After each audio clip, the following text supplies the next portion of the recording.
In the ancient stretches of time, long before modern history's gaze, humanity stood at the edge of an abyss, a precipice shaped not by war or famine, but by a torment so small, so seemingly insignificant, that it has been buried beneath the sands of memory, the relentless and deadly assault of the mosquito. These insects, no larger than a fingernail, bore within them a scourge so devastating that it nearly extinguished the fledgling human race. What followed was a saga of survival, mutation, adaptation, and the indomitable will to live that etched deep scars and triumphant milestones into the epic of mankind. This is the story of that epic, when the very existence of humans teetered on the brink of oblivion under the relentless assault of the deadliest mosquito-borne diseases ever encountered.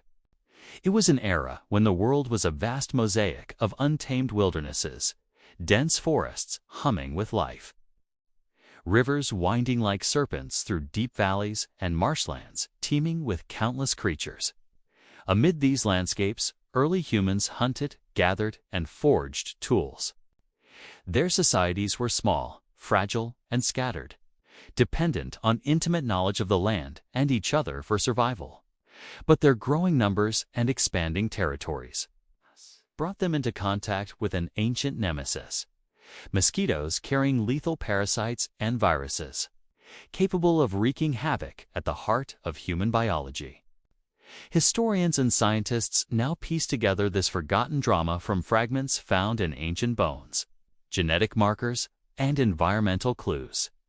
Evidence suggests that some tens of thousands of years ago, a virulent strain of mosquito-borne disease emerged, more deadly and contagious than any before recorded. This parasite, harbored by the mosquito species that thrived in the warm wetlands and stagnant pools, bred a devastating fever in humans, a fever that claimed victims rapidly, decimated communities, and slowed the spread of civilization itself. The disease's effects were horrific and swift.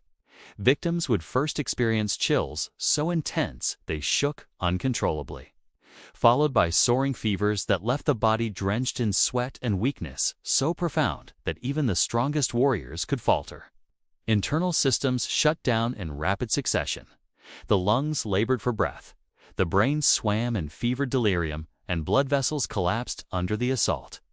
Death could come within days, leaving survivors traumatized, societies hollowed, and ancestral knowledge in jeopardy. This deadly epidemic was not evenly spread, but followed the patterns of human migration and ecosystem changes. As bands of hunters and gatherers moved into mosquito-infested swamps and tropical zones, areas rich in resources but deadly in their invisible threat, they encountered the new scourge.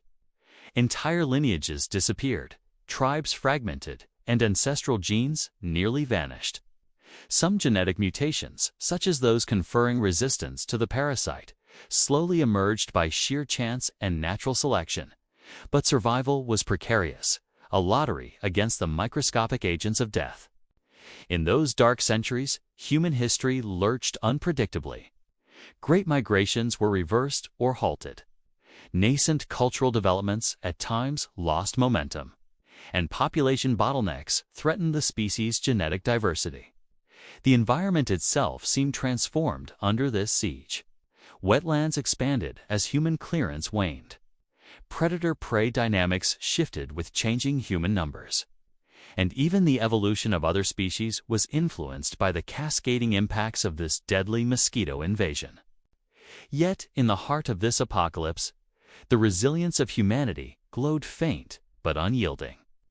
Those who survived carried not just scars, but the seeds of future triumph: biological innovations, social cooperation, and evolving strategies to combat the tiny but brutal enemy. The mastery over fire, the development of medicines from plants, the dawn of communal living all took on new urgency in this crucible of life and death. History's pages slowly turned again, eventually chronicling the tale of a human race that should have been snuffed out, yet was instead forged anew. Hardened by the nearly existential trials brought on by this tiny assassin. The legacy of that period is woven into our genes, cultures, and collective memory.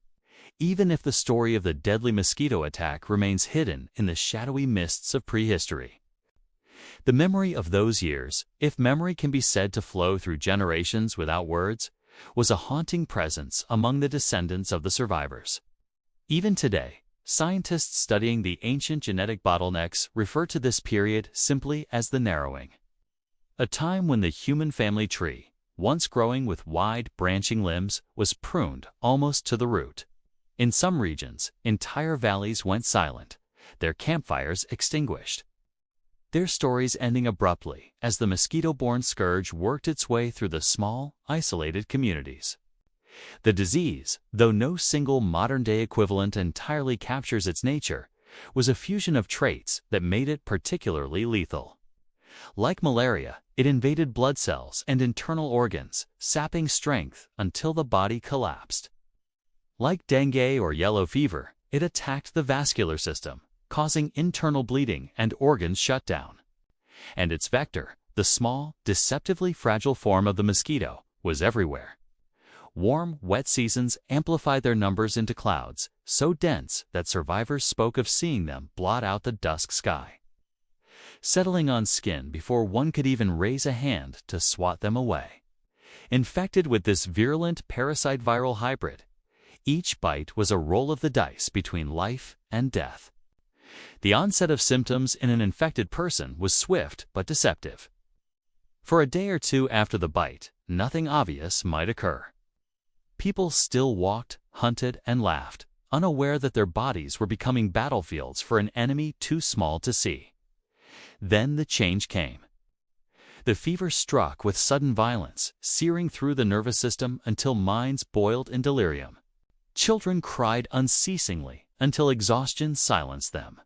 Adults became incoherent, sometimes wandering away from campfires into the forest in fevered confusion, never to return.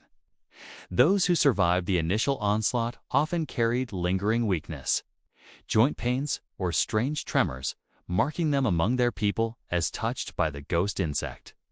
Communities tried to respond, but small bands of hunter-gatherers had few resources for quarantine or care. In some areas, groups burned their encampments and fled deeper into higher, colder lands, where mosquitoes were fewer.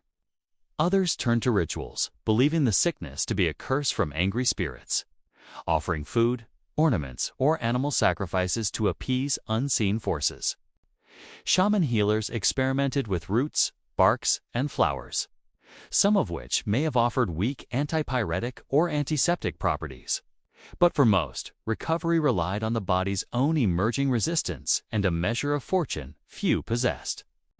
As the generations passed within this perilous environment, subtle changes began to take hold, not merely in culture, but in the bodies of those who remained. In the survivors' bloodlines, rare genetic variations that conferred a measure of defense against the parasite began to spread. Some of these first adaptations may have functioned much like the later-known sickle cell trait, altering red blood cells in ways that interfered with the parasite's reproduction. Others perhaps modified immune responses, granting a faster ability to recognize and attack the invader.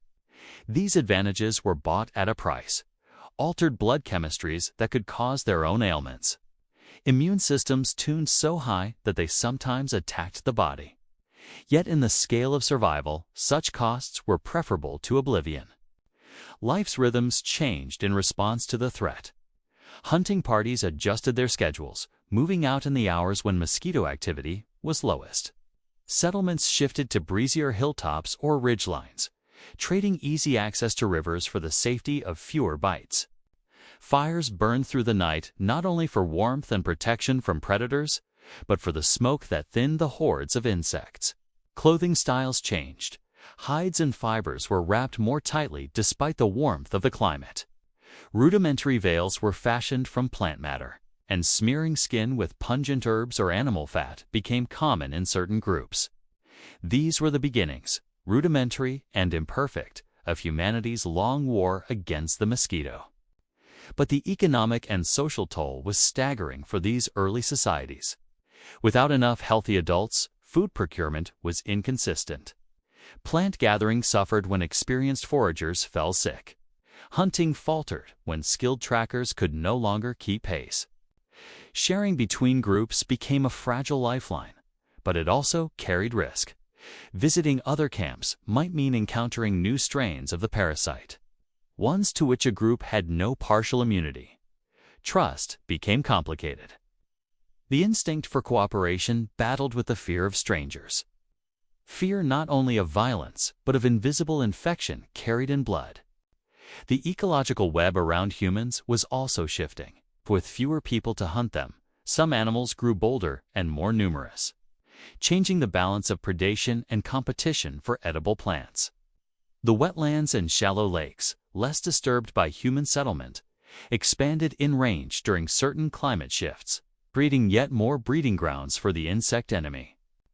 Some elders began to notice these patterns. When the seasonal rains pooled in the lowlands and the frogs sang loud enough to be heard for miles, the mosquitoes would soon follow in force. This recognition planted an important seed, early observational science, born of necessity. Certain groups found temporary refuge in unusual places.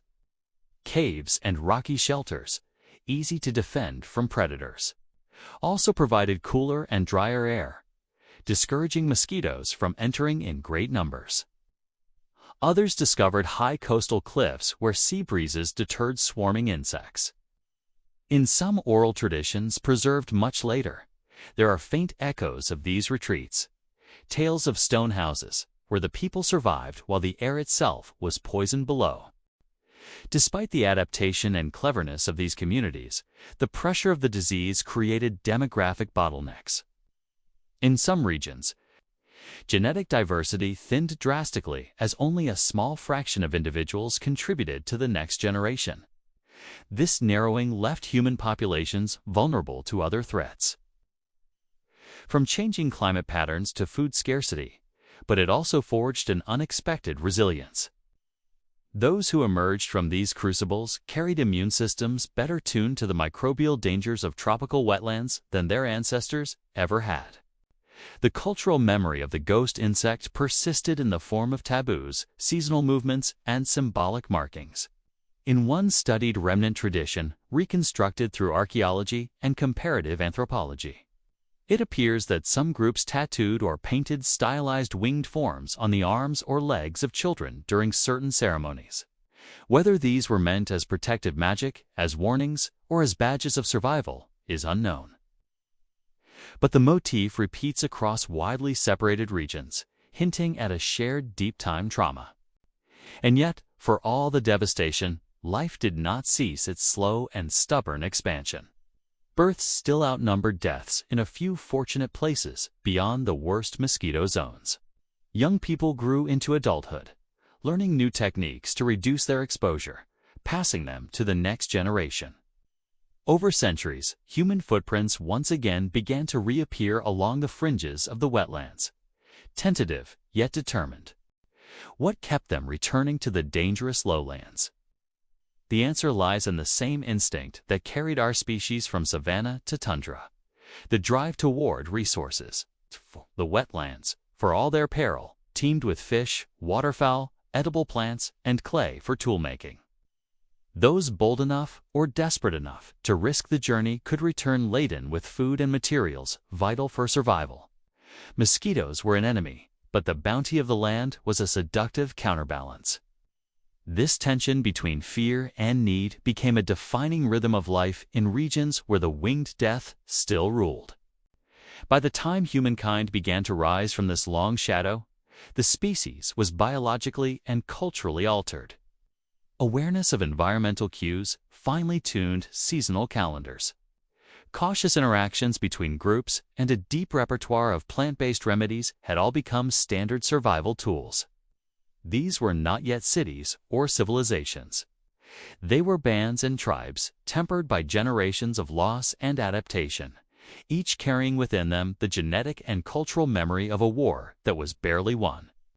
The mosquito, for its part, remained as resilient and adaptive as its human foes. The next chapters of this struggle would see the lines drawn again and again, in new places and under new circumstances.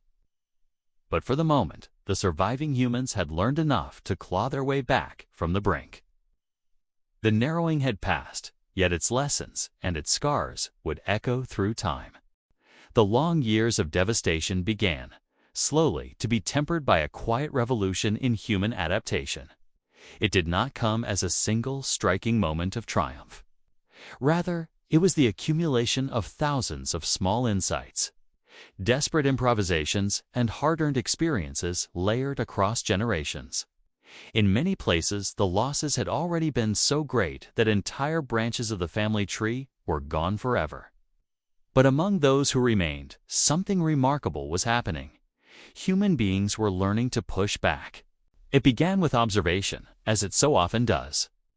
The surviving elders, the few who had weathered multiple seasons of the winged plague, began to note patterns with an accuracy that may have been as much instinct as conscious calculation. They saw that the swarms were most vicious after the seasonal rains pooled and stagnated in the low ground. They learned that certain places, the breezy high ridges, rocky plateaus, and dry savannas, offered refuge. They discovered, too, that the insects seemed more sluggish in the cool of dawn or during stretches when the nights turned cold. In a world without written records, these fragments of knowledge were shared through stories. Warnings and ritualized instructions repeated until they became part of a tribe's culture and identity. From these insights came action. Some groups began to shift the timing of their foraging and hunting, venturing out in the hours when mosquito activity was low and returning before the worst clouds of insects descended. In some wetter zones, they jammed branches, rocks, and mud into the shallow pools near their camps, disrupting the still water where the larvae developed. Others recognized that smoke from the green wood of certain plants was more irritating to the insects than that from ordinary fires. These smokescreens became a nightly barrier between human flesh and the stinging mouthparts of their aerial enemies. Even shelter design began to change. Huts were lined more tightly with reeds, bark, or animal hides to keep flying pests from penetrating. Entrances were narrowed and covered with loosely woven mats of grass and leaf that allowed air to pass but thwarted casual entry by insects. In some places, people began sleeping on platforms or in raised constructions on stilts, just high enough that the heavier swarms found it harder to reach them through the smoky haze rising from the fires below. The war was as much chemical as physical.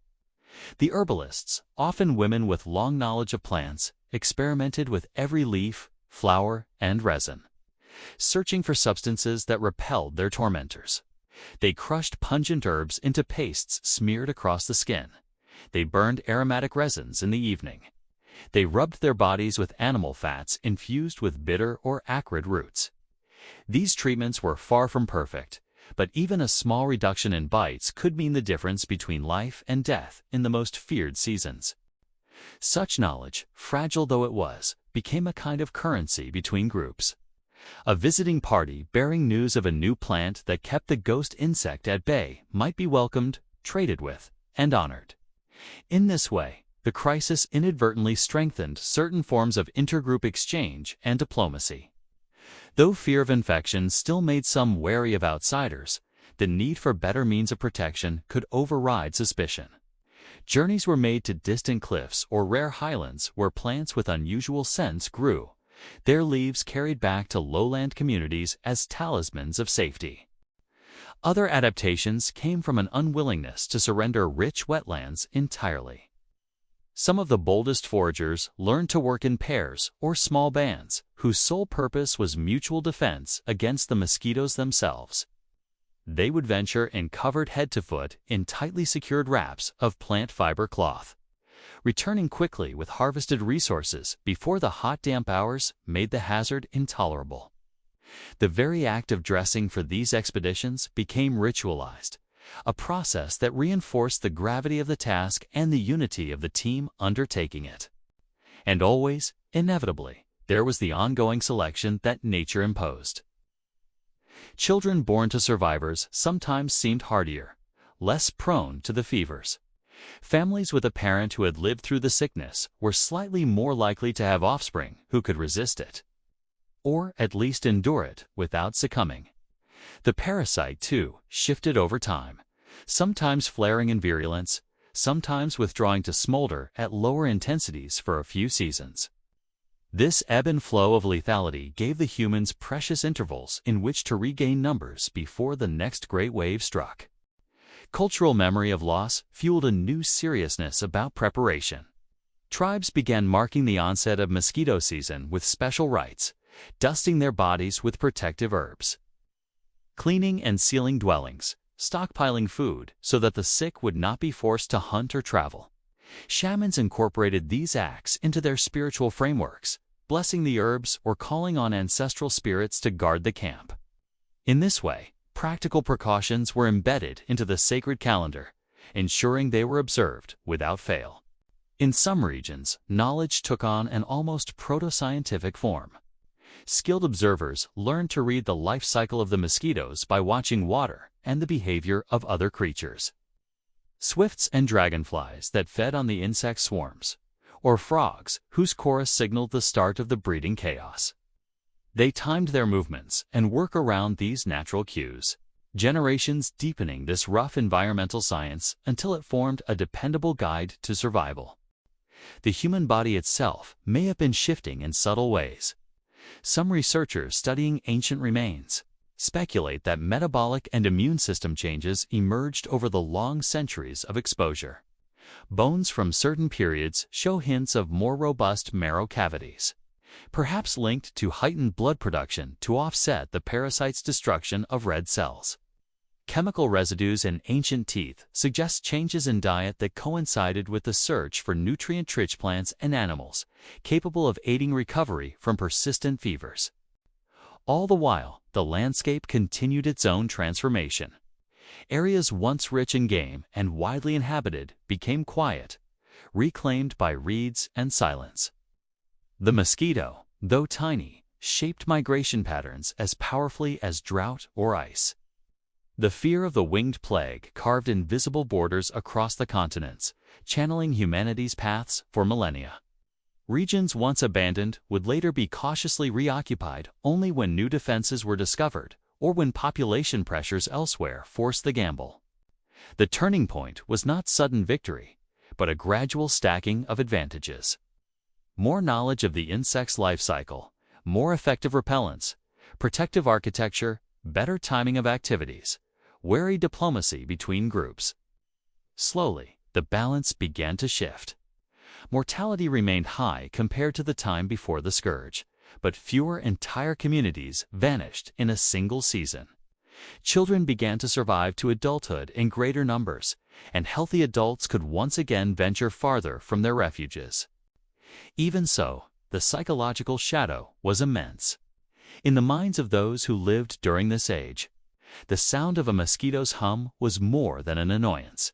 It was a harbinger of death, a reminder that danger could come without warning in something almost too small to see. One account passed in oral tradition from a highland group spoke of ancestors who measured courage not by the hunt, but by the stillness of the hand when the ghost wing came to the ear. By the time the long attrition of the great narrowing began to ease, the human race that emerged was in many ways a different creature from the one that had been first struck. It was a species with sharper environmental awareness, deeper wells of caution, and a growing repertoire of technologies, however primitive, aimed at controlling its surroundings. The standoff with the mosquito had been, perhaps unknowingly, humanity's first great ecological war, and though the enemy was never defeated outright, the knowledge earned through hardship would echo across time. Those echoes still linger in the genes and cultures of today's descendants, quietly influencing immune responses, perceptions of wetlands, and attitudes toward insects. In that distant age, survival was not guaranteed. Yet our ancestors learned the first great lesson of a species that would come to shape the world, that even the smallest enemy could demand the greatest ingenuity. The world into which the surviving humans slowly began to re-emerge. After the darkest years of the narrowing was in many ways unrecognizable from that of their ancestors. Entire biomes had shifted under the combined pressures of climate. reduced human activity, and the unchecked reign of the mosquito. Wetlands had spread where once there had been open grasslands. Forests had reclaimed clearings that had echoed with voices and laughter generations earlier. Populations of some predators had grown bold, filling the spaces humans had vacated.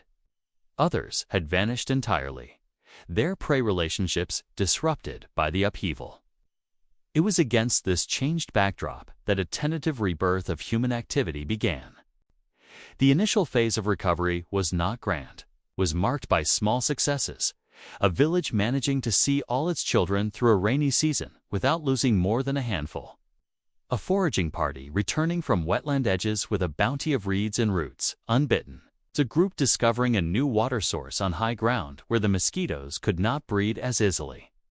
These triumphs, humble and pragmatic, accumulated into the foundation upon which survival could become stability. At the heart of this resurgence were migration and movement.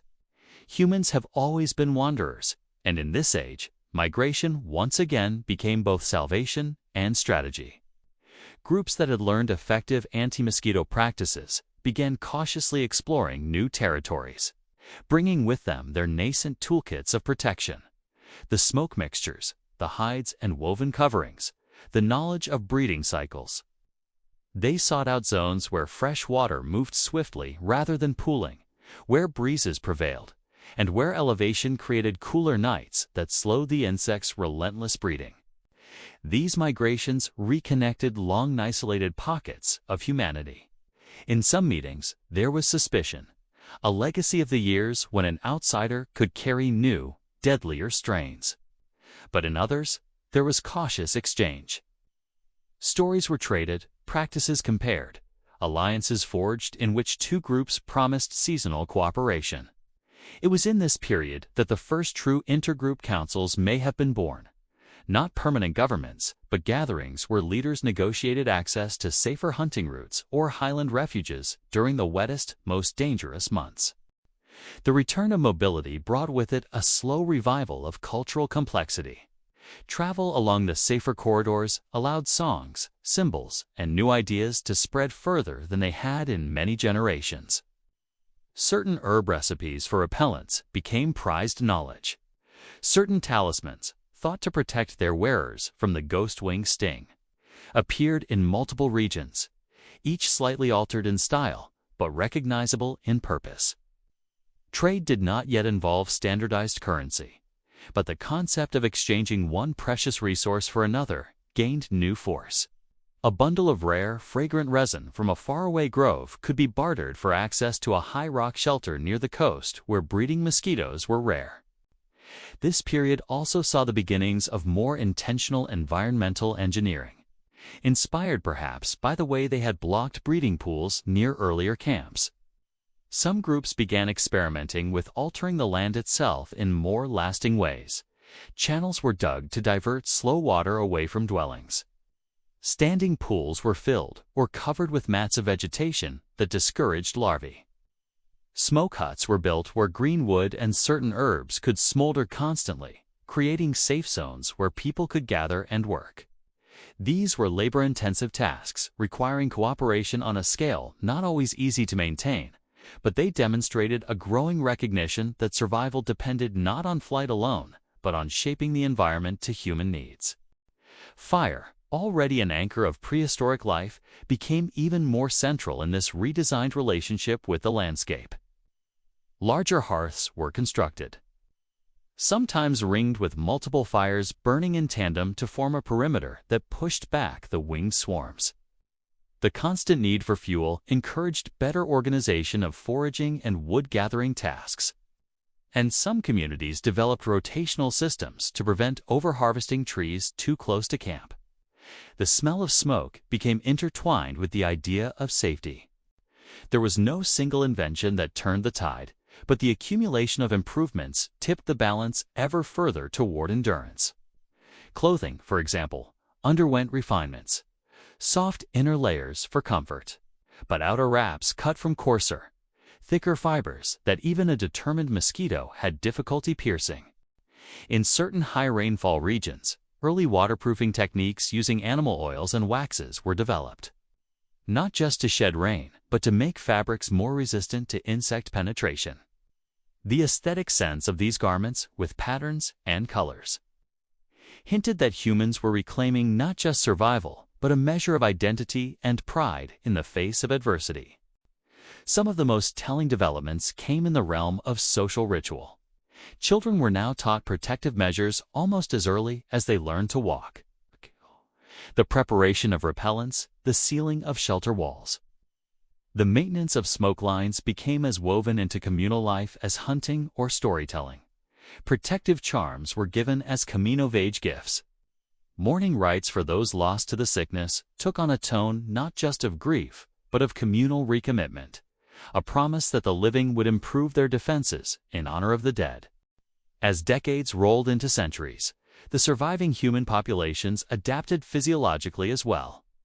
The genetic resistance that had begun earlier continued to spread, though it was never universal. Differences emerged between regions. In one area, people had a slightly altered hemoglobin structure, making it harder for the parasite to thrive. In another, a quirk of the immune system's fever response proved more effective at burning out the infection before it caused total organ collapse. These subtle shifts were invisible to the eye, but critical in tipping the balance toward survival.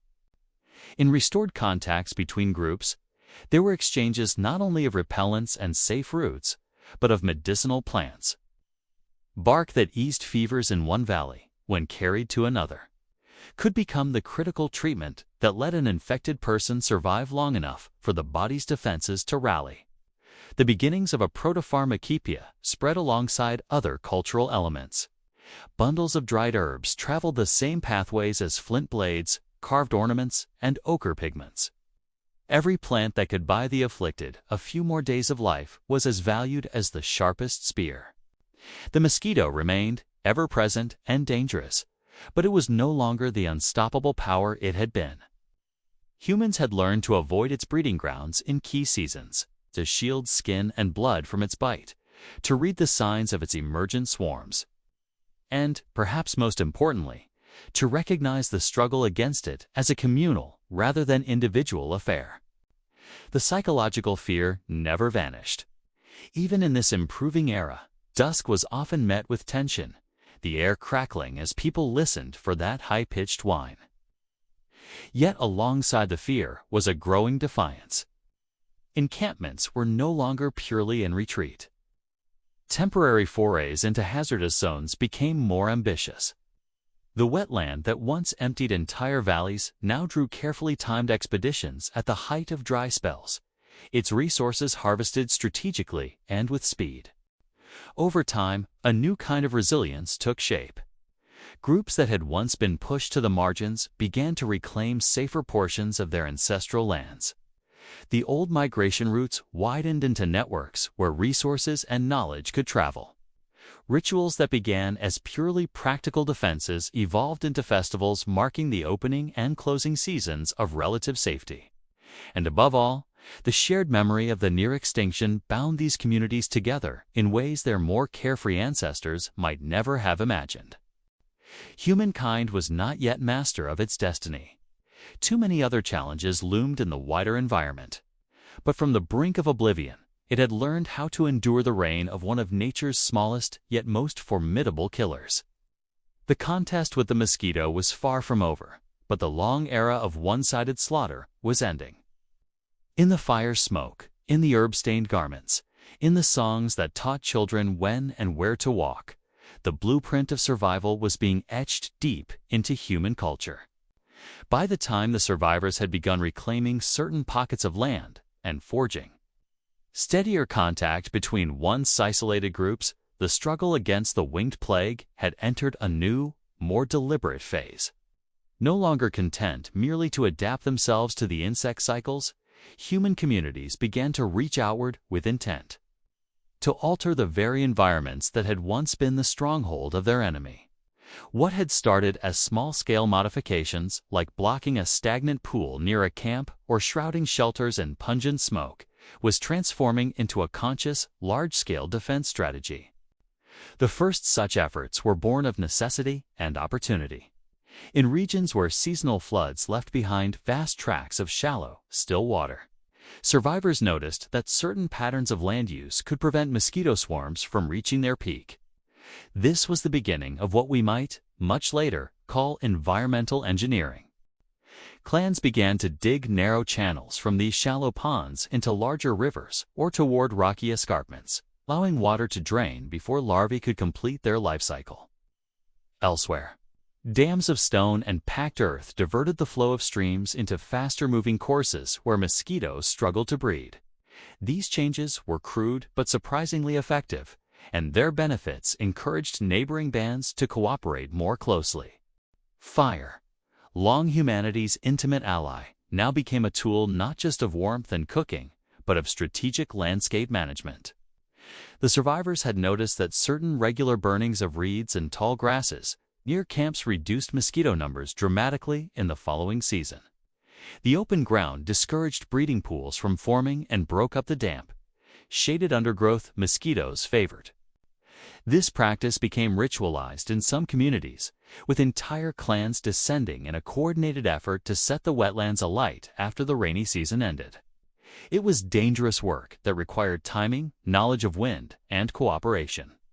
But it was remembered as a key turning point in reclaiming habitability.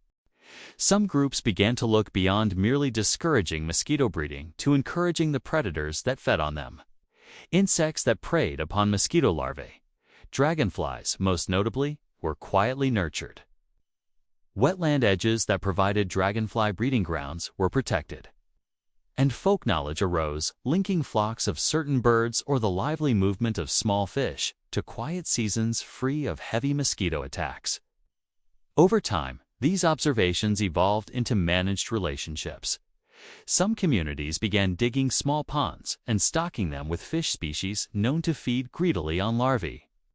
Without any modern scientific language for it, they were practicing rudimentary biological control. The forging of alliances deepened. A single group working alone could tend a few pools, burn a patch of marsh, or guard a highland pass.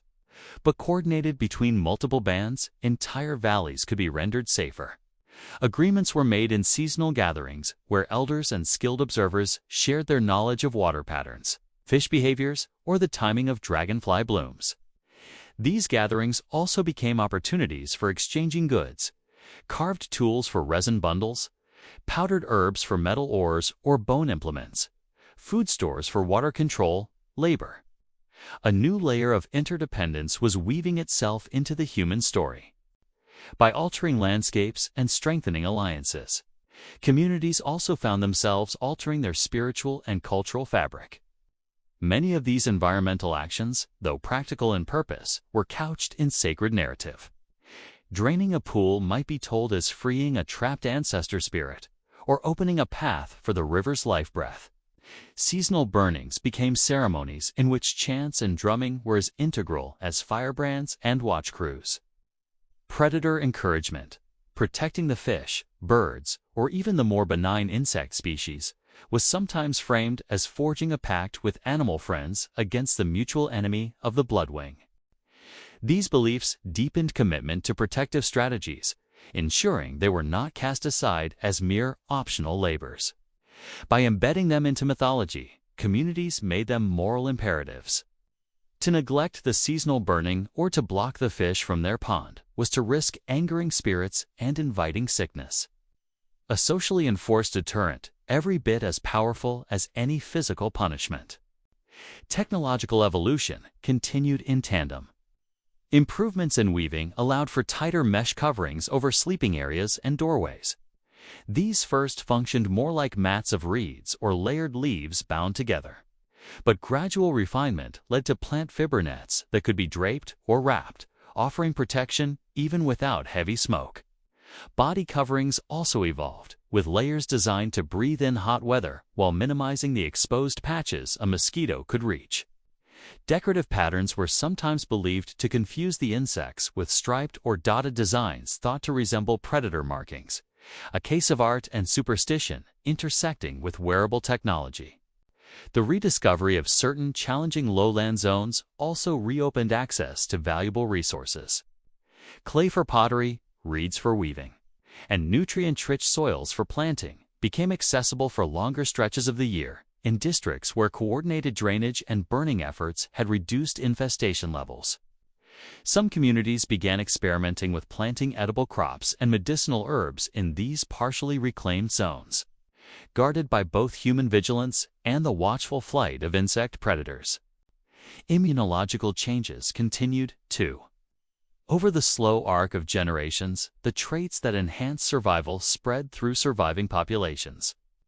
Regional variation deepened as isolated groups honed their different adaptation packages, a mix of genetic resistance, learned behaviors, and environmental manipulation strategies.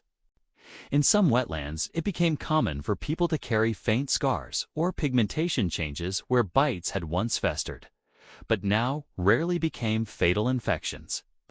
Children grew up accustomed to the minor discomfort of bites without the same fear their elders had felt. Not because the mosquitoes were gone, but because the danger from a single sting was now reduced for most. A delicate balance was forming. The humans, though still vigilant and sometimes bloodied, were no longer helpless prey.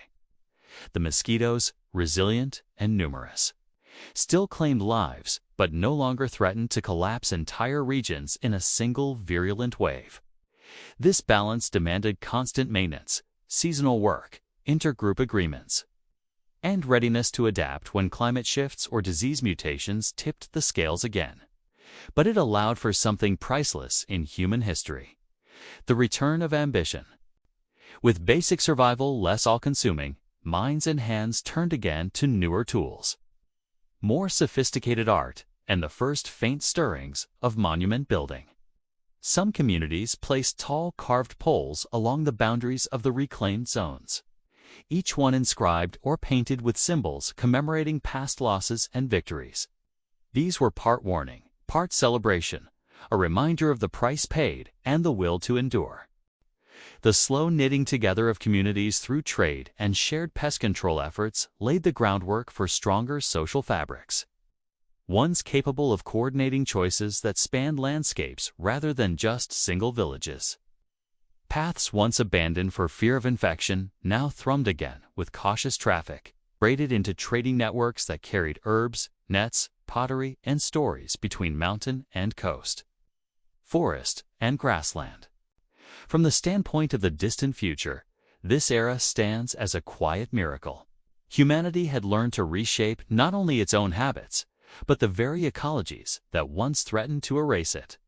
By doing so, it laid down a template for survival strategies that would be used and reused whenever other threats emerged. The tools were not merely physical: observation, cooperation, environmental manipulation, and the blending of practical measures with cultural meaning. Yet there was no sense of finality. Every campfire meeting, every seasonal gathering carried the unspoken knowledge that the balance could slide back toward disaster with a single shift in the reins, a single change in the parasite carried within the mosquito's body. This awareness, this constant watchfulness, became part of the human character, a layer of instincts and habits that future generations would inherit without necessarily remembering their origin.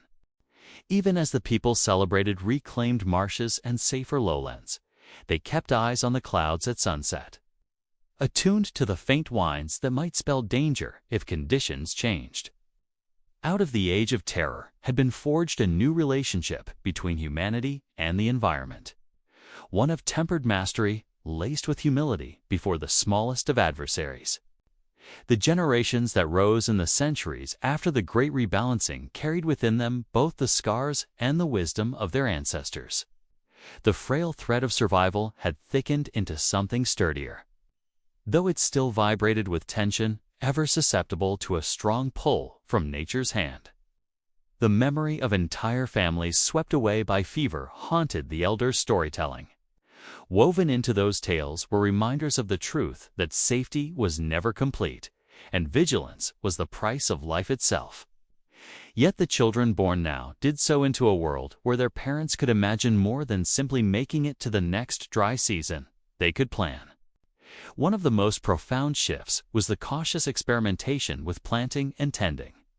The wetlands that had once been wastelands of death, avoided at the height of the mosquito season, now contained enclaves that humans dared to manipulate.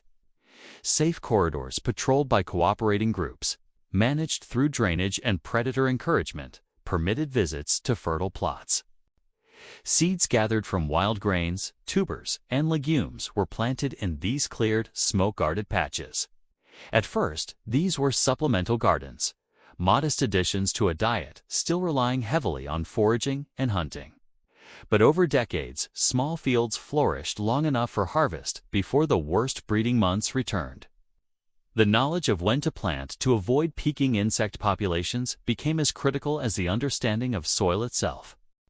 This proto-agriculture created a subtle but significant change in human settlement patterns. The risk of prolonged habitation in one place was offset by the strategic placement of crops in areas where human engineering had reduced the mosquito threat. Some groups began establishing semi-permanent base camps near these food plots, rotating between highland refuges and lowland gardens according to the seasons. The rhythm of the year evolved into a dance with the insect's life cycle, moving down toward the fertile zones when the danger was lowest, retreating upward when the rains swelled and the swarms returned. The social ramifications were profound. Larger groups could gather periodically at the same sites, bringing with them surplus food to trade, strengthening alliances first forged in the darkest days of the plague.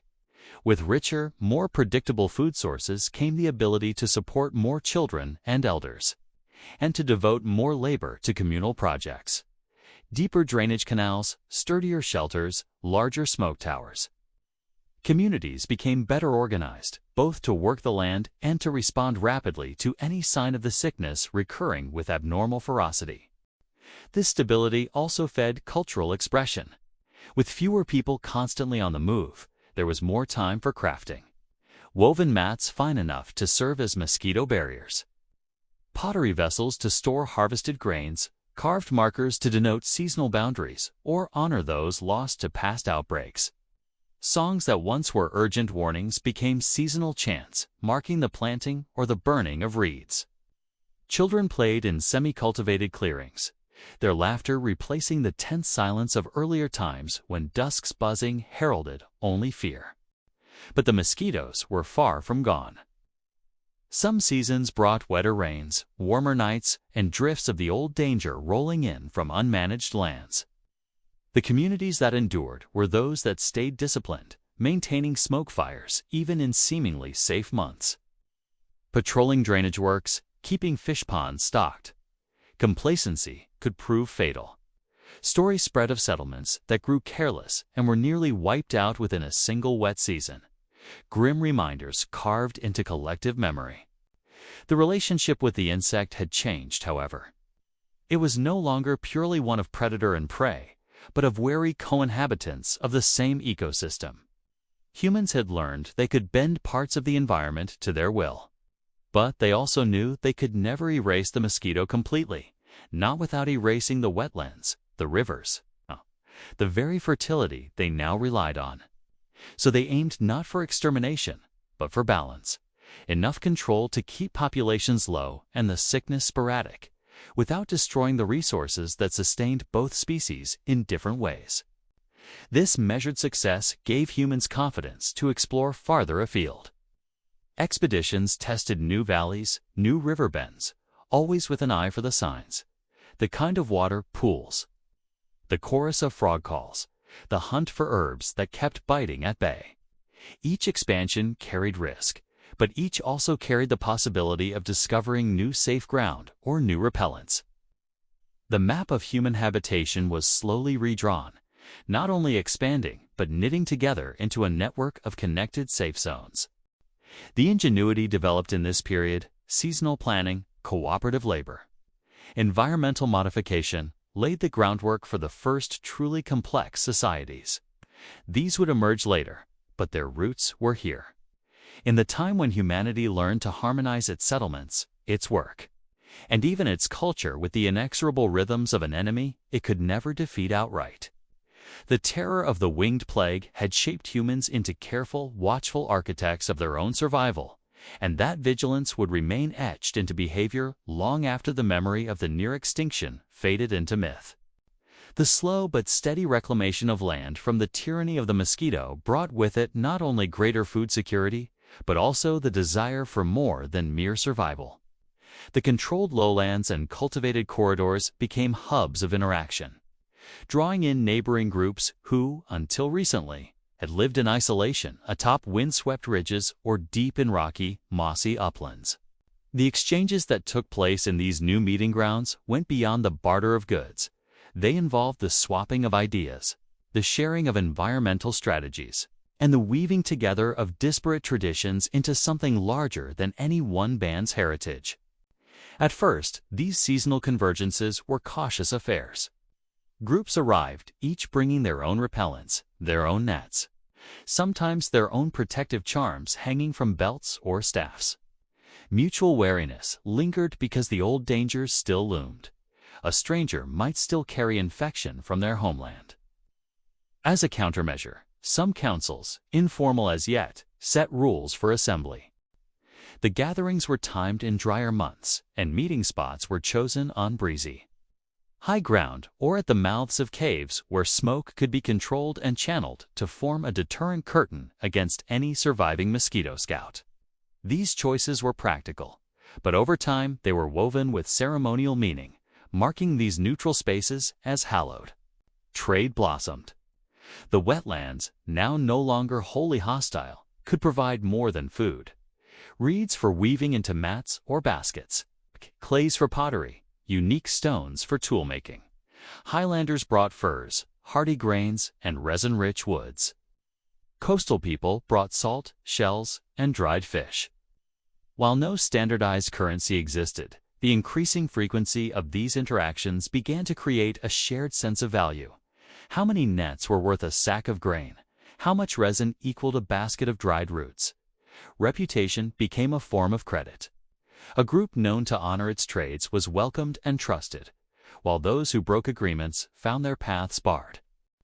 These economic ties laid the first threads of something more enduring: governance. There was no single ruler. Rather, gatherings were overseen by councils of elders, seasoned hunters, and the most skilled herbalists. Their authority was derived not from coercion, but from the respect earned by keeping their people alive during the darkest years. In times of dispute, arguments over access to prime drainage channels, or accusations of neglecting mosquito control measures, these councils mediated, drawing on precedent and the shared memory of mutual peril. Their decisions were enforced by a combination of social pressure and the practical recognition that fracture in the network could mean a swift slide back toward isolation and weakness. The very struggle that had almost destroyed humanity was now receding just enough to be remembered, and with that remembrance came mythology. Around countless fires, storytellers recounted the age when the air carried death on its wings, and the ground itself would cry with fevered voices. The mosquito became more than an animal. It was a figure in the moral and spiritual landscape. Some tales cast it as a punishment from the spirits for human arrogance in disturbing sacred wetlands. Others depicted it as a test sent by the gods to harden humankind into a worthy steward of the land. In still other traditions, the mosquito was a trickster, tiny, overlooked, but capable of felling the strongest hunter, a warning never to underestimate the smallest of creatures. These stories, mutable and migrating between tongues and territories, served multiple purposes. They were cautionary, reminding listeners to maintain the practices, drainage, smoke, predator protection that kept the swarms in check. They also reinforced cooperation. In many myths, it was only through unity, through the sharing of knowledge and defense, that humans overcame the winged shadow. The legends elevated the roles of healers and herbalists into something akin to priesthoods, their knowledge not just practical, but sacred. The memorialization of the plague years began to manifest physically as well. At certain meeting grounds, tall carved posts or standing stones appeared. etched with patterns resembling the twisting flight of mosquitoes or adorned with crude depictions of dragonflies. Fish and smoke, symbols of the forces that had aided humans in their survival. Around these markers, ceremonies were held at specific points in the seasonal calendar, blending planting rites with recitations of the survival myths. The younger generations, who had never seen the true horror of uncontrolled outbreaks, learned through these rituals what was at stake. Trade networks expanded as these annual and semi-annual gatherings grew in size and regularity. Safer routes were established, their waypoints marked with subtle signs, cut hollows in tree trunks. Stone cairns, fire-cleared patches, indicating potable water, defended campsites, and mosquito-safe resting grounds. The maintenance of these routes became a shared responsibility. Waypoints were cared for by whichever group used them most often, a reciprocal, unspoken agreement that bound distant communities together in a web of mutual reliance. In some fertile basins, the confidence to remain for longer stretches of the year led to the first clustering of dwellings into what might be called villages. These were modest, mostly seasonal, but they represented an experiment in semi-permanence. Dwellings were often built in two layers, an inner chamber tightly sealed with hide or woven fiber for sleeping, and an outer shaded area for cooking and work, screened from insects by smoke perimeters and plant barriers. Carefully tended drainage ditches crisscrossed the settlement edges, and small ponds stocked with larvaging fish ringed the gardens. Such villages became nodes in the trade network, their strategic position giving them influence beyond their numbers. Some even served as storage hubs, holding surplus grain or preserved foods to be distributed at the next gathering or in times of scarcity. This concentration of resources required new social mechanisms to manage fairly. Proto-laws enforced by councils that grew more sophisticated in their deliberations. With greater abundance came specialized roles.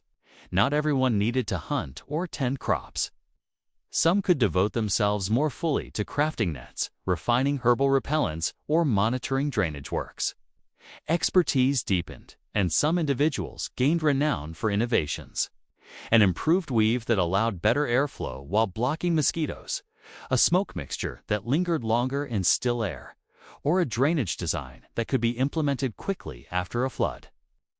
These specialists traveled, their skills a valued commodity, welcomed wherever they went for the knowledge they carried. The mosquito, though diminished, still played an active part in shaping these societies. A particularly wet year could still bring outbreaks, reminding everyone that the struggle was ongoing. In these times, the network's strength was tested. Warnings traveled along the trade routes, messengers carrying not goods but urgent news. The swarms are thick in the eastern marshes. Avoid the bend in the river until the next moon. Communities would respond by adjusting planting times, reducing lowland travel, and sending aid to affected allies. The mythic and the pragmatic continued to blend. The arrival of migratory birds that fed on mosquitoes might be celebrated as the return of a guardian spirit. The scent of a certain bloom that corresponded with a lull in mosquito numbers could be worn as a charm. Even as practical minds knew it simply marked a seasonal shift. This weaving of belief and observation strengthened cultural cohesion, ensuring that even those who doubted the myths still upheld the rituals because they worked. By the close of this era, humanity was no longer merely clinging to existence amid an environmental onslaught. It had turned survival into structure, necessity into culture, and fear into a kind of reverence that bound peoples together. The lessons of the plague: control the water, honor the predators, work with your neighbors, never become complacent, had become as ingrained as the knowledge of planting and hunting. And as contact between far-flung groups increased, a shared identity began to take shape, not just as members of this valley or that ridge, but as a people who had faced the winged shadow and endured. The stage was set for the next great transformation, with wider networks, more permanent settlements, and a cultural memory that valued cooperation as much as courage. Humanity was poised to take steps that would lead, in time, to the first true civilizations. Yet the mosquito remained, a constant hum at the edges of comfort, a reminder that the smallest of threats could, if ignored, one day rise again. The age of the winged shadow had passed into memory, but its imprint upon humanity was indelible. The survivors and their descendants carried into the new dawn more than just the genetic legacies that had shielded them from the worst of the plague. They carried a set of deeply embedded cultural patterns, reflexes of cooperation, environmental awareness, vigilance, and reverence for the smallest details of the natural world. This inheritance, born of necessity, would prove itself as one of the most critical foundations upon which early civilizations would be built. As agriculture took firmer root, the seasonal meetings that had once been lifelines against the mosquito threat became central gatherings for trade, politics, and cultural exchange. The networks forged in hardship became arteries for the movement of goods, people, and knowledge. The same trails where elders had once carried warnings of dangerous swarms now carried baskets of grain, clay pots, woven mats, tools, and, just as importantly, songs, stories, and innovations.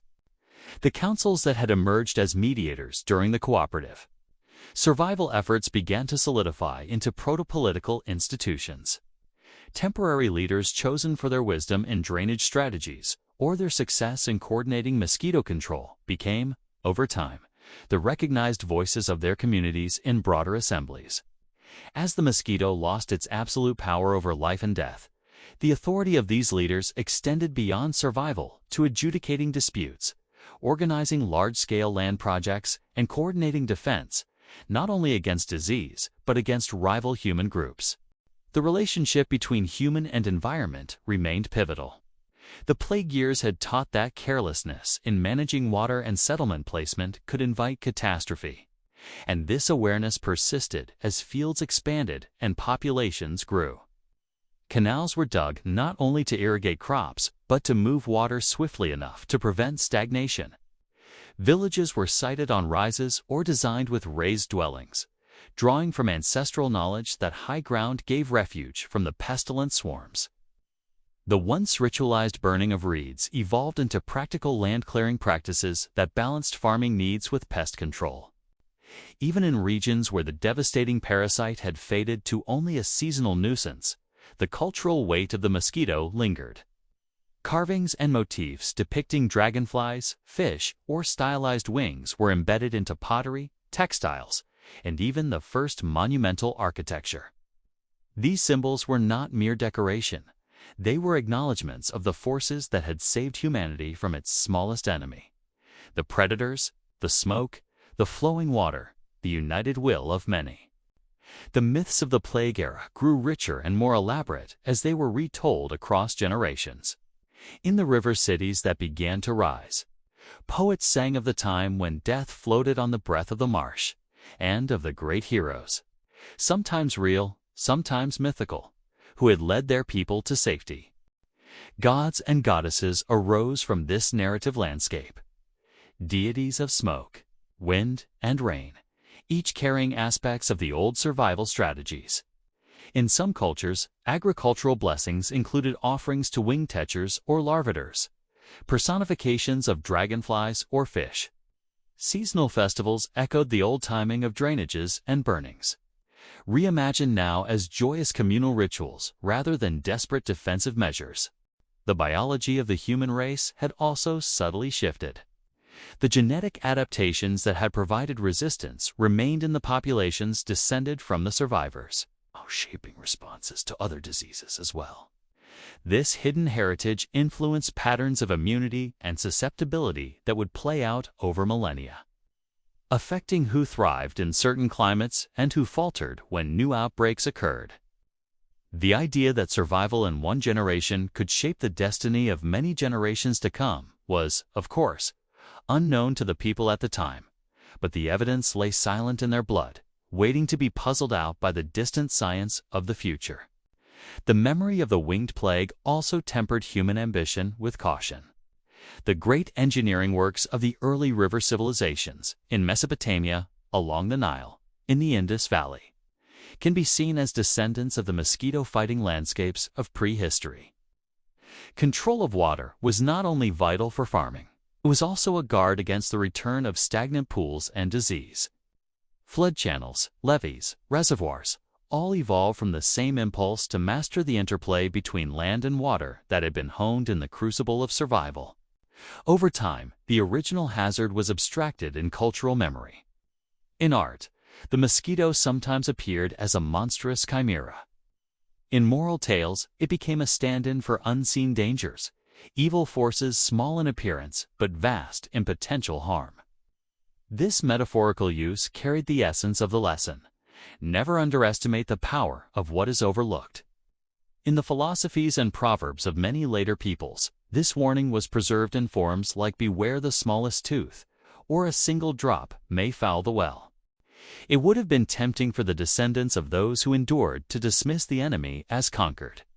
But climate fluctuations, migrations into new territories, and the variability of the mosquito itself ensured that outbreaks would still sometimes flare. These flare-ups, while rarely as catastrophic as in the Great Narrowing, served as grim reminders. Whenever such events occurred, they activated dormant communal habits. The smoke fires were rekindled. Travel was restricted, councils convened, and survival protocols reasserted. This cyclical awakening kept the knowledge fresh, ensuring it was never entirely lost to complacency. Indeed, this readiness to mobilize against a communal threat may have been one of the unheralded advantages that allowed human urban centers to flourish. The ability to rapidly coordinate drainage, allocate labor, and enforce protective measures. Honed over centuries in the battle with the mosquito, translated well into other large-scale public works, from building walls to organizing markets. The mosquito discipline, as some historians have anachronistically called it, was in essence an early form of civil organization. By the time writing began to emerge, the winged shadow was already shifting from recent memory into semi-mythic prehistory. Chroniclers recorded tales of gods warring against swarms, of champions who brought the gift of fire smoke, of wise elders who taught that rivers must be kept moving. These accounts mixed fact and legend, often obscuring the true scale of the ancient crisis but preserving its central truth, that humanity had once faced erasure and survived through unity, ingenuity, and respect for the balance of nature. Even today, echoes of this epoch live on in the human psyche. The wariness many feel toward humid, mosquito-rich environments, the near-universal use of nets and repellents, the instinct to drain or cover standing water, all are faint cultural descendants of that long-ago struggle. Genetic traces in the blood of certain populations tell the same story in a different language. And in the broader arc of human history, the Great Narrowing is a reminder that the mightiest challenges have not always come from the grand and obvious, but often from the tiniest and most unassuming corners of the living world. In the end, the story of the age when a mosquito almost erased humankind is not merely a tale of disease and survival. It is a testament to the resilience of the species, its willingness to learn from disaster, and its ability to transform vulnerability into strength. The winged shadow may never be entirely gone, but it has been woven into the fabric of human identity. Not as an unending terror, but as a teacher whose harsh lessons forged pathways to civilization itself.